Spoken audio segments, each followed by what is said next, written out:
What's up, fam? It's your boy Havoc the Great, man.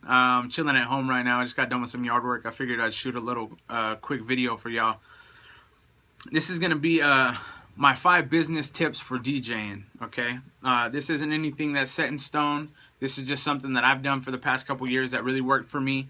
So hopefully you guys can take a little bit away from this. And this video is really aimed towards people who are looking to go from being a bedroom DJ or like a backyard house party DJ to clubs or weddings or stuff of that nature, man. Any kind of events, any kind of music festivals or something like that. I'm not talking about like Coachella or anything, but any like local music festivals here in Arizona, in the city I live in. We got quite a bit of music festivals that go on. But yeah, it's really gonna help you guys to just not only build your business, but really build your clientele, man. Because these 5 tips that I followed have really helped me to lock in more people, and simply by the word of mouth. Like I get business from one person, and that person goes and whenever they're having a conversation, like, oh yeah, so and so's getting married, and we're looking for a DJ. Oh, I know this DJ named Havoc. He was really good. He's really attentive. Blah blah blah. Whatever. You should get in contact with him. And that's really how your business grows, man. Is by word of mouth. Because you can put in the footwork and run the streets all day long and hit up all the clubs in town and put your thing in the put your ad in the newspaper or hand out business cards wherever you go. But at the end of the day, man, it's really people telling other people of your service.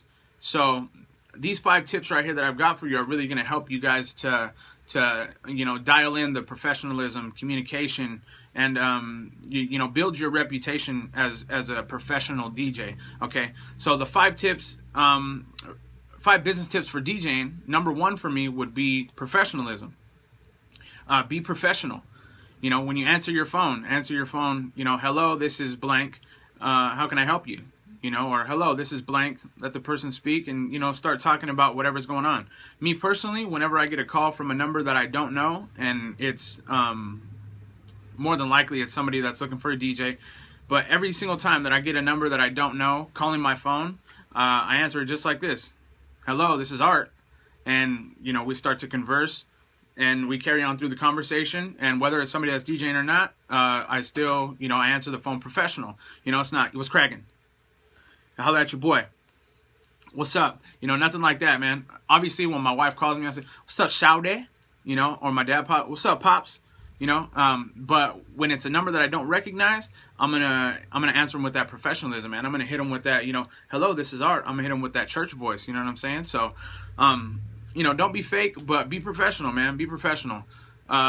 So my first tip would be professionalism. It's super simple, man. But when you start implementing this, you start noticing that people, start taking you a little bit more serious. You know what I'm saying? Especially for you younger cats out there that are trying to build a brand, or trying to start your own DJ business or company.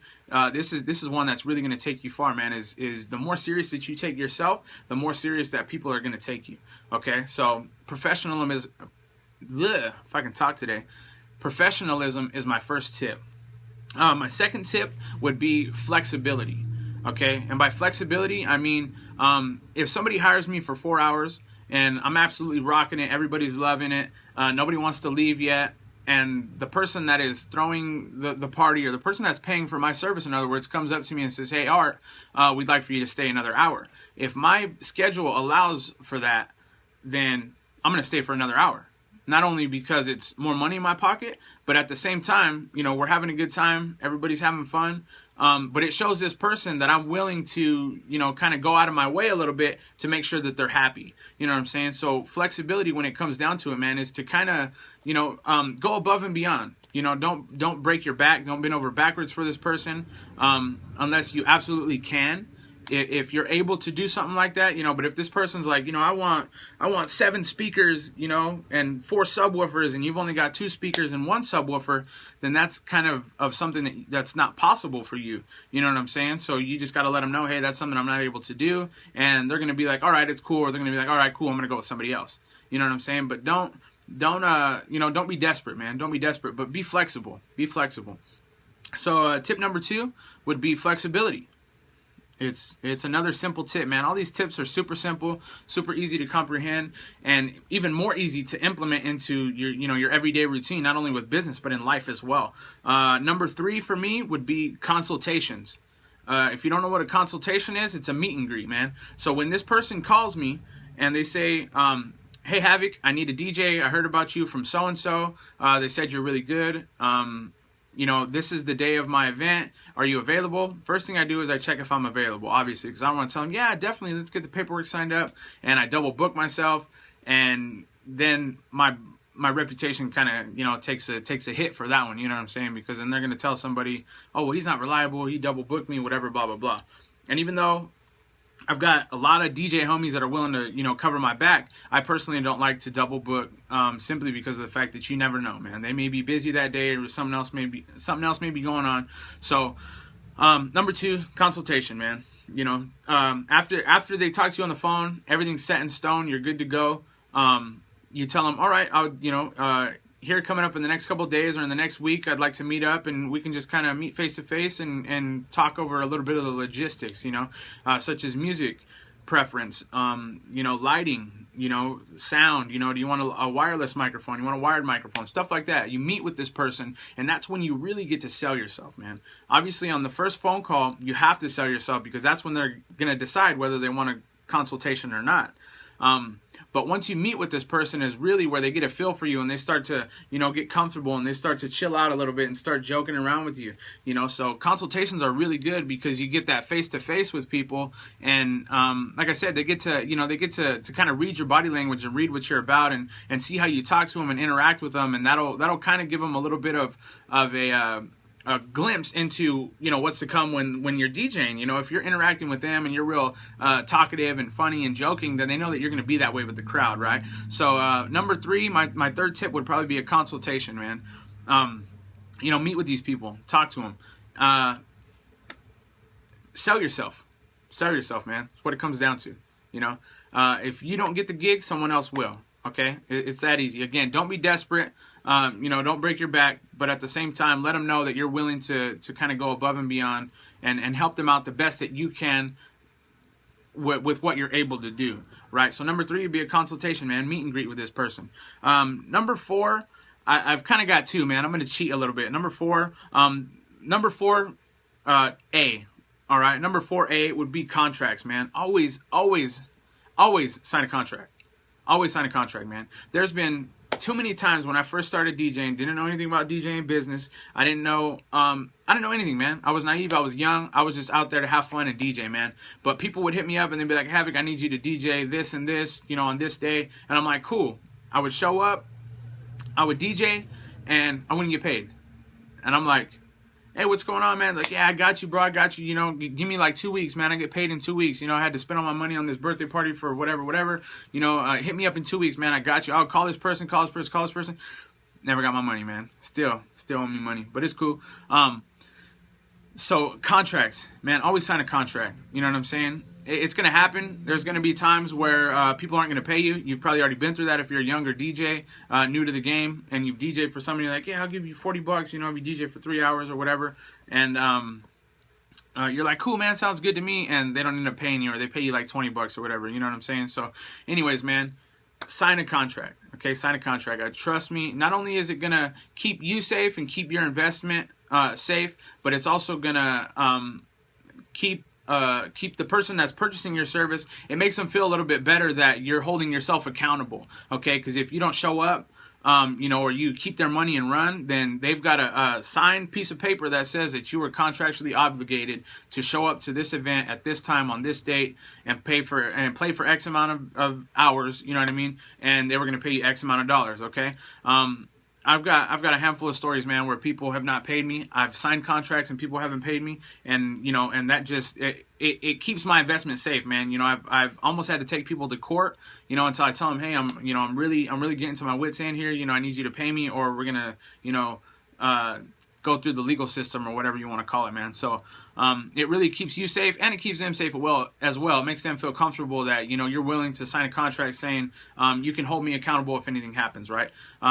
you know, I always do, this is just how I do it, man. I do a $100 deposit when I do it, and the $100 deposit ensures that that date that they want me to DJ, nobody else can take that date from them, because they paid me that, you know, first 100 down to save that date for them, okay? And if I DJ for 4 hours, that $100 deposit comes out of the total. So they only owe me for 3 while I still DJ 4, if that makes sense to y'all, man. I don't want to get too deep into it, but sign contracts, man. If you don't have any, if you are like confused about it or something, maybe I'll make a video just talking about contracts or whatever, man. But that would be kind of boring. I don't think I would want to watch that. Just kind of, you know, look around, man. Ask somebody that's older than you that knows about business, or somebody that just knows about business in general, man. Anyways, number 4A, sign a contract, man. Number 5 goes in conjunction with the consultation, is communication. So after you consult with this person, after you talk to them in person, it may be, you know, you may have talked to them in February and their event might not be till June. Okay, so that's a lot of time, man, for something to happen, or for them maybe to, you know, come into financial trouble or something. Just, you know, every couple weeks, or every, you know, if it's like 2 months away, then, you know, in a month, just, you know, shoot them an email or a text, or call them and just say, hey, this is so-and-so.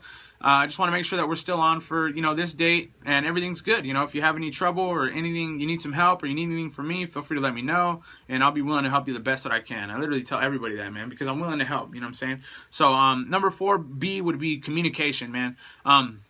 If it's like 2 weeks away, you know, they hire you today and it's 2 weeks away, then you could call them in a week, or hit them up in a week and just ask them, you know, hey, everything good? Are we still on for, you know, this date? Not only does it show them that you, again, take yourself seriously, but it shows them that you're, you know, you're ready to do their event and you're looking forward to it. Okay, and it really makes people feel good, man, that you, even though you're busy, or, you know, even though you've got everything going on in life, that you think about them, you know what I'm saying? So communication, man, communicate with people after you sign the contract and all that good stuff, you know. I've had events where I was supposed to do a Sweet 16, man. I had everything signed, contract was signed, everything was good. They hired me like 4 months in advance.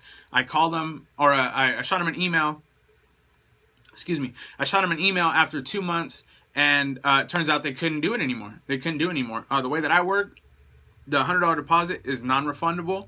If you back out on me, if I back out on you, then you get your money back, okay? But that $100 deposit was in my pocket, and, you know, I just didn't DJ that day. So I still got $100 because, you know, again, I'm covering my investments.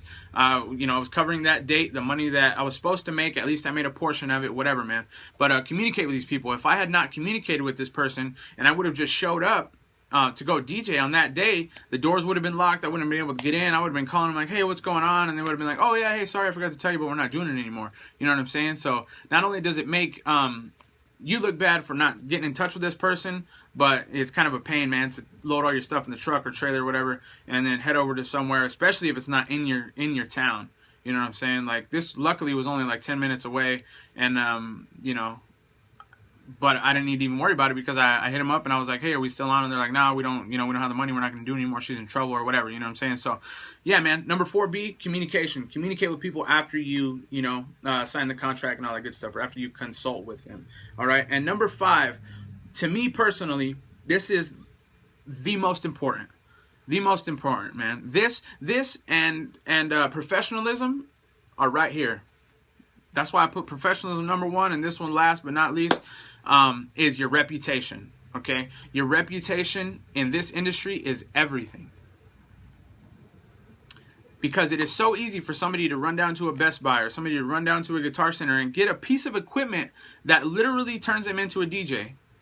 Okay, now notice I said DJ. I didn't say a good DJ. Okay, it just, anybody can be a DJ. Okay, anybody can go out and buy a piece of software, or even download a free cracked version on their computer and DJ a party, or, you know, a get together that night. With the times that we live in, man, anybody can do that. Anybody can download Virtual DJ cracked version 10.9 on their Sony Vaio and rock a party that night. You know what I'm saying? It might not be good, they might not DJ well, but they can still do it. Okay, but your reputation is everything, man. So be professional, be flexible. You got to consult with people, you know, sign contracts, communicate with these people, but most importantly, man, your reputation is everything. Okay, your reputation is everything, man. When it comes down to it, you've got to do everything that you need to do in order to keep your reputation. Okay, You got to keep your reputation positive, man. All it takes is for one person to be ticked off with you, or one person to, you know, give you a bad review, or one person to tell somebody like, oh no, Havoc, he sucks, man. He sucks. He didn't play any of the songs that I wanted to hear. You know, it's rough, man. It's rough. You know what I'm saying? Thank God, man. Thank God that I have not ever ran into anybody that disliked my service enough to go and talk smack to somebody else. You know what I mean? Now, that was paying for it anyways. You know what I mean? I've DJed in clubs and whatnot, and people, you know, put on Facebook. They're bashing me on Facebook or whatever, but haters are going to hate, homie. So I don't even trip off them. But if somebody's paying me to do my job and that person's happy, then we're straight. We're squared away. We're good, man. You know what I'm saying? But number 5 is your reputation, man. Make sure that you uphold your reputation. But I guarantee you guys that if you take these 5 tips and you implement them into your already the business that you've already started, that you're trying to grow, or you're getting ready to start a business, I guarantee you if you take these tips and you implement them, man, you're going to see change. You're going to see a difference, man. Thank you all for watching this video. Hopefully I can get some more content out to you guys, man. It's your boy Havoc. This is 5 business tips for DJs, and I'm out, fam. Peace.